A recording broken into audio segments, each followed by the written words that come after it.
Hi, my name is Adriana and today I will be doing my reading wrap-up for the month of March. So as per usual, we will start with stats. I have them up on my computer screen here, so if I'm looking away a lot, that's why.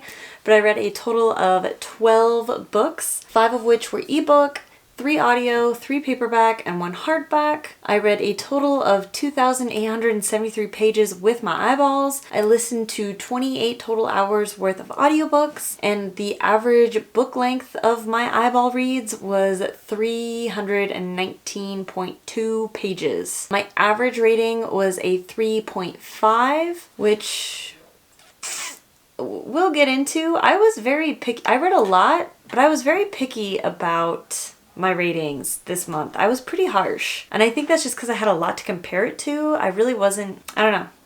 I was very harsh on some of my judgments of these books. Sources where I got my books from, 3 of them I had already owned, 6 of them I got from the library, 2 of them I got from the publisher, and 1 of them I borrowed. And then sticking with the trend of I have no trend, I read all over the place when it came to genre. 3 historical fiction. I didn't read any literary fiction this month, but I did have 4 fantasy, 2 nonfiction, 2 mystery thriller, and 1 sci-fi. So that is all of my stats. Before we get into the book by book review, please consider liking and commenting on this video and subscribing to my channel if you like bookish things. So again, I have notes up on the screen, so if I'm like back and forth, I'll work on trying to get this to be a little more seamless, as I've been saying for the past 3 years of having this channel.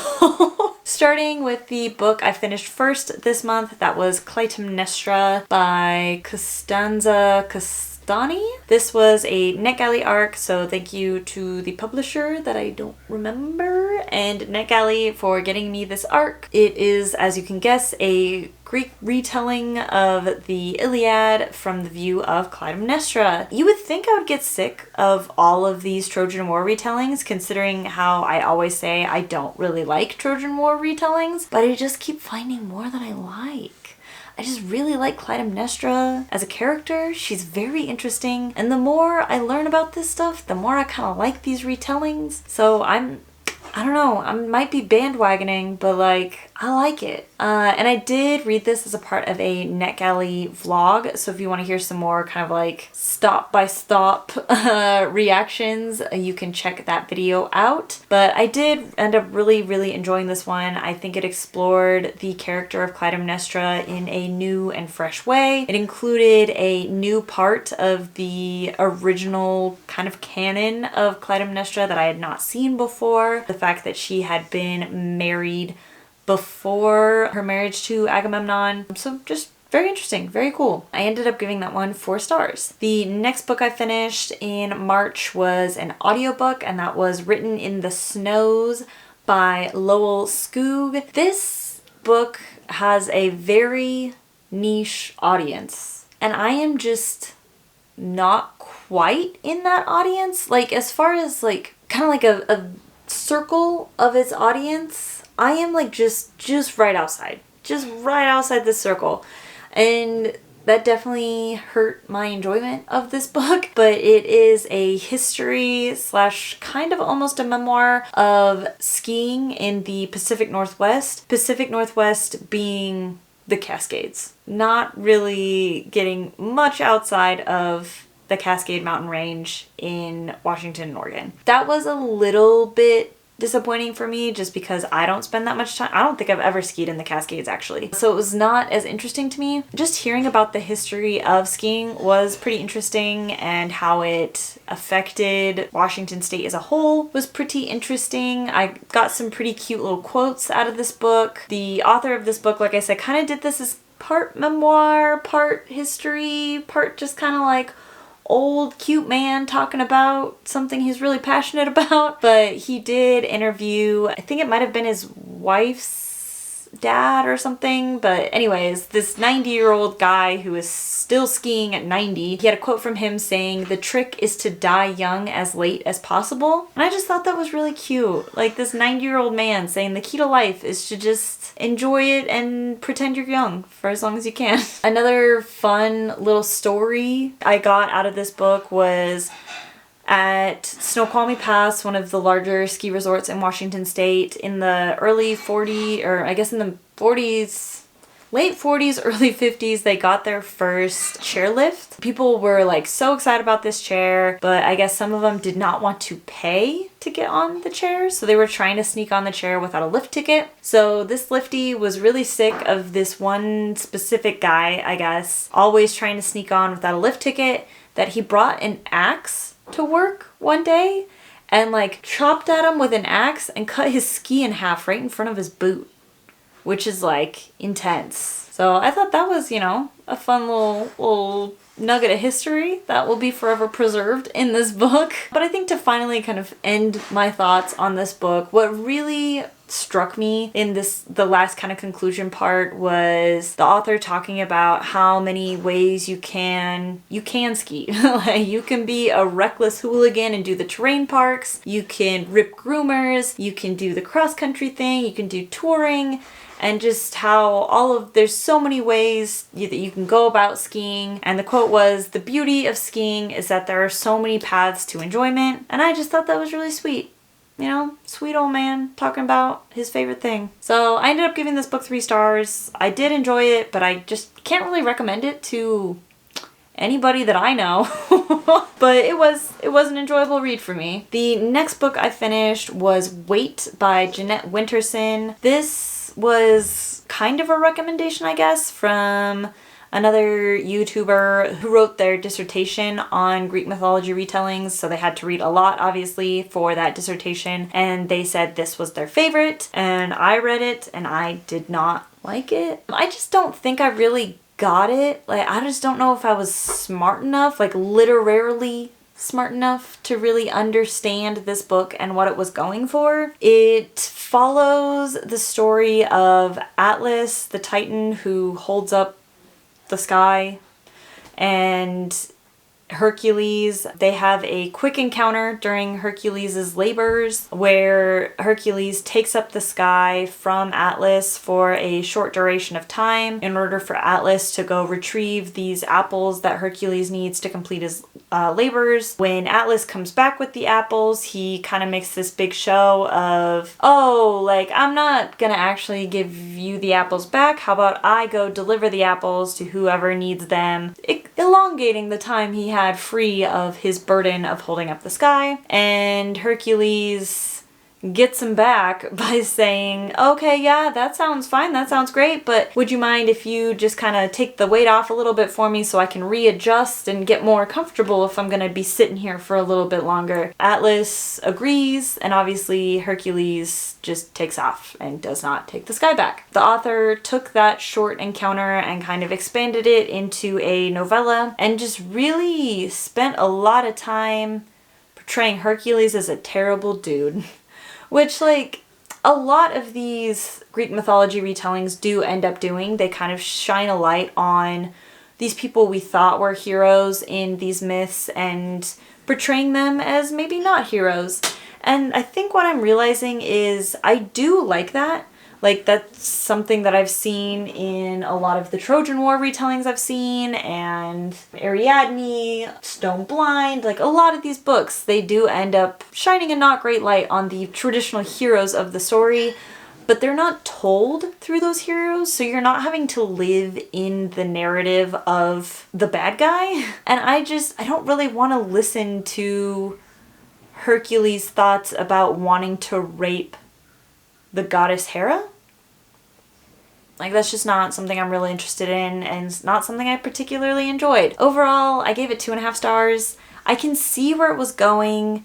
I don't think I got the full spectrum of what the author was going for, and I didn't like how graphically terrible Hercules was. The next book I read was Phaedra, and I read this for the Silly Goose Book Club hosted by Noelle 7 Pages. It was the pick for March, but we haven't had the book discussion yet because the discussion happens on the second Wednesday of April. It's happening soonish. But I adored this book. I really, really, really enjoyed it. So Phaedra is the sister of Ariadne. She ends up being married to Theseus, and this book was really good. This book, I think, is a great companion to Ariadne by Jennifer Saint. If you have read that and enjoyed it, I think you would also really enjoy this. It's got the same kind of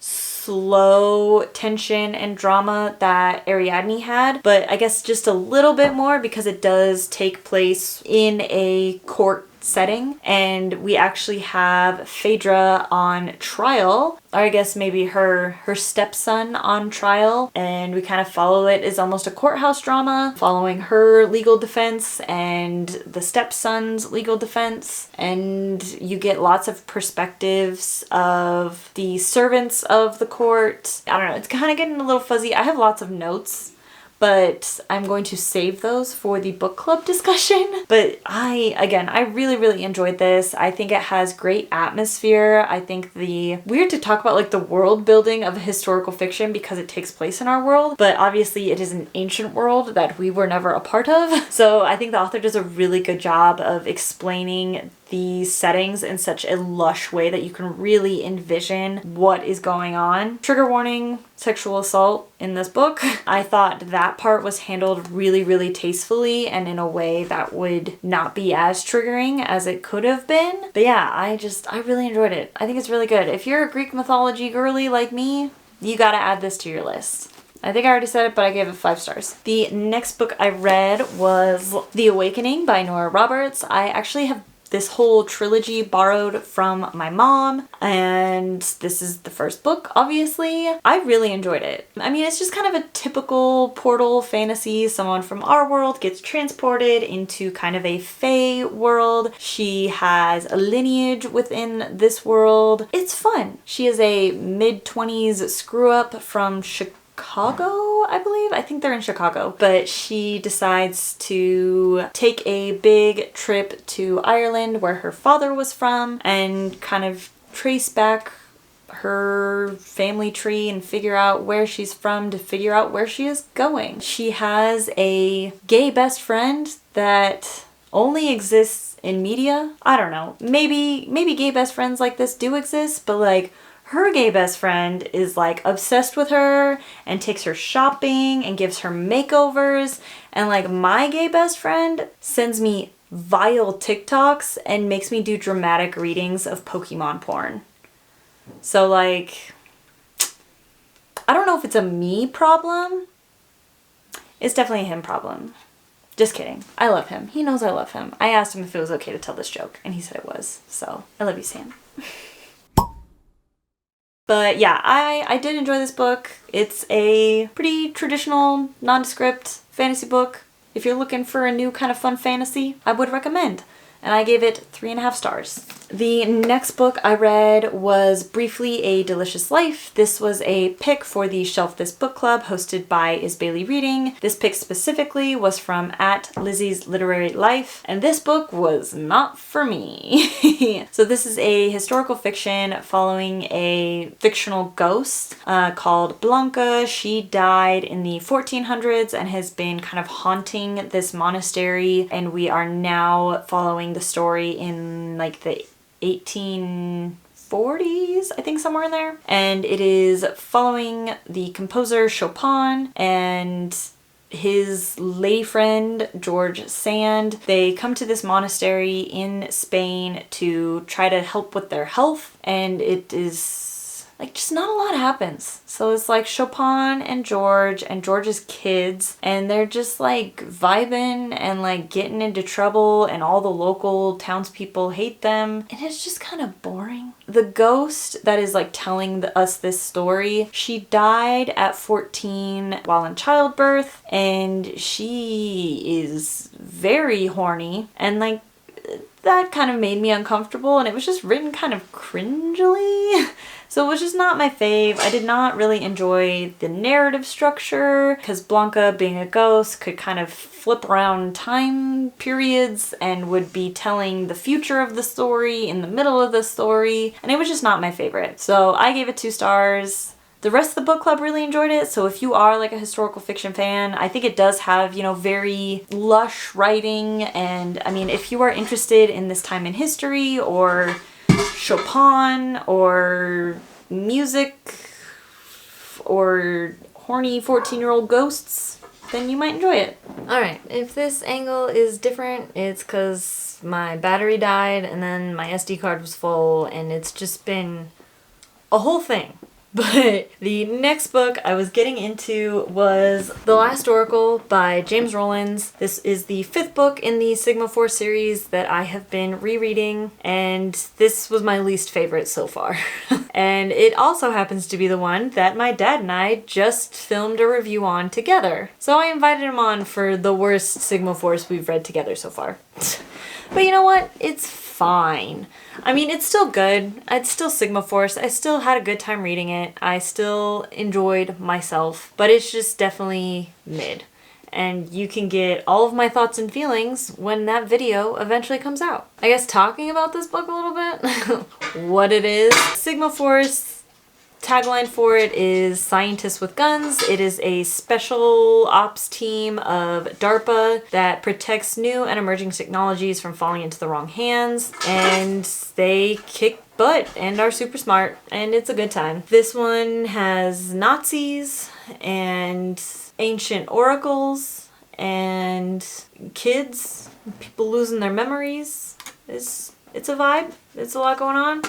Was not my fave. I gave it 3.75. The next book I read was an audiobook of Blackmail and Bibingka by Mia Manansala, and this is the 3rd book in the Tita Rosie's Kitchen Mysteries, and it was fun. It's a vibe. I mean, these books don't really do a whole lot. They're cozy mysteries. They usually make you hungry because there's a lot of baking and cooking of really good food going on. It's a good time. The next book I read, where did it go?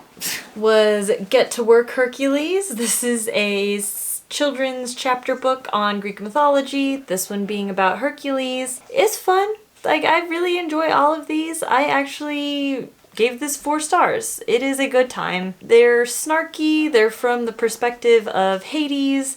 He spends the whole time calling Zeus a big fat liar. What's not to love? The next book I listened to was a lot heavier. That was They Said This Would Be Fun by Eternity Martise. This is a memoir of a woman who went to school in London, Ontario in Canada. And it's a big party school that is just their almost American type experience for university. And she was all amped up about it, and then she gets there, and London is a very small rural Canadian town, and she is a black woman, and so it's dealing with her experience of going through college in a small college town, and dealt a lot with her experience as a biracial woman. Her mom was like Anglo-Indian, and then her dad was Jamaican, so kind of dealing with how her family perceived her as a black woman in this kind of whitish Indian family. I don't know. It was very good, very well written. She has a master's in journalism, so obviously she is well written, and just the experiences she's had were really eye-opening for me. I think this is another one you should read before you go to college, just kind of outlining the college experience and what you can make of it, and just kind of opening up your eyes before you go to college on different types of people's experiences, I think is very valuable. So I would definitely recommend this book. I chose not to rate it just because it felt kind of weird to rate a memoir on someone's very personal, vulnerable life. But yeah, I would definitely recommend. So a bit of a palate cleanser after that heavy book was Go for the Gold, Atalanta. This is the last of the Mythomania series that I own. There are 2 more books after this, but they came out like 8 years after the release of this one, something like that, and they did a cover change, and I don't like the new covers, so I won't be buying those two, but I might read them at some point just to finish out the series, but this is me finishing out the series of the ones I own. And then the last book I finished in March was For the First Time Again by Sylvain Neuvel. This was the third and final book of the Take Them to the Stars trilogy. I was so excited to read it because I was obsessed with a history of what comes next and really enjoyed Until the Last of Me. And then this one was mid. It was definitely not as strong as I think these two were. I just didn't enjoy it as much, and it just makes me really sad, especially since I've heard a similar thing from his other trilogy, the Themis Files. I think that's what they are. That the first one, really excellent. The second one, still pretty good, and then the third one is not great. I think this one, it does its job as a conclusion to the series. We get all the questions answered. We tie up all the loose ends. I mean, everything makes sense. But honestly, I think like these two and the third one could have all probably been kind of mashed together. Like edit out some of the stuff in here, mash all three together in kind of a multi-perspective time jump sort of situation. And I think it would have been better.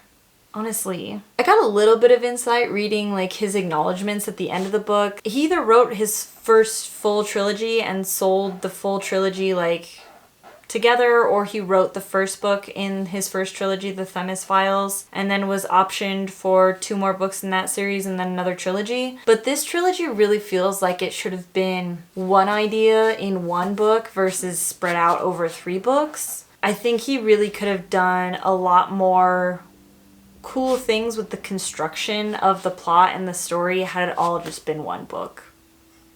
Because the protagonist we follow in this book, I think would have been a really great protagonist to follow in the beginning of the series. Because I gave my dad this book and he couldn't really get into it, and I think it's because this book really feels like you're jumping in the middle of a series. Like it feels way too far along the story for you to really to get it right away. Even though it does chronologically take place first before this one and the third one. But the characters are so much more like, I don't know how to explain this. I don't think I'm explaining it very well.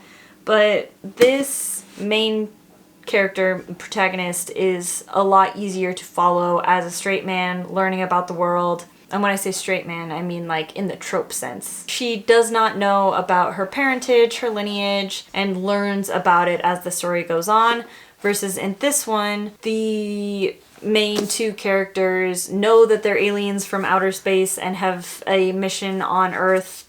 And so it just seems like these characters we should have been learning about after this character.